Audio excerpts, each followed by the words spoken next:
നമുക്കിന്ന് നല്ല നാടൻ കൂന്തൽ എങ്ങനെ തോരൻ വെക്കാവുന്നതാണ്. നമുക്കതിന് വേണ്ടത് 1/2 കിലോ കൂന്തലാണ്.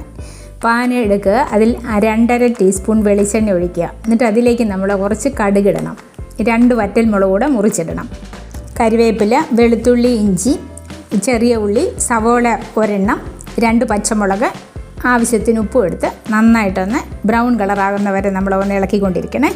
അതിന് ശേഷം നമുക്ക് ആവശ്യത്തിന് മഞ്ഞൾപ്പൊടി, ഒരു 1/2 ടീസ്പൂൺ മുളക് പൊടി, കുരുമുളക് 1 സ്പൂൺ കുരുമുളക് പൊടി ഇടുക. എന്നിട്ട് ഒരു നുള്ളു മഞ്ഞൾപ്പൊടിയും കൂടി ഇട്ടോണം. 1/2 കപ്പ് വെള്ളം ഒഴിച്ച് നന്നായിട്ട് ഇളക്കി 20 മിനിറ്റ് കുക്ക് ചെയ്യുക. അതിലേക്ക് 1/4 കപ്പ് തേങ്ങ ചിരകിയത് ചേർത്ത് നന്നായി ഇളക്കുക. 1 നുള്ളു ജീരകപ്പൊടിയും ഇട്ട് 1 സ്പൂൺ പച്ചവെളിച്ചെണ്ണയും കരിവേപ്പിലയും ഇട്ട് കറി നമുക്ക് വാങ്ങി എടുക്കാം. നല്ല ടേസ്റ്റുള്ള ഒരു കൂന്തൽ തോരനാണ്.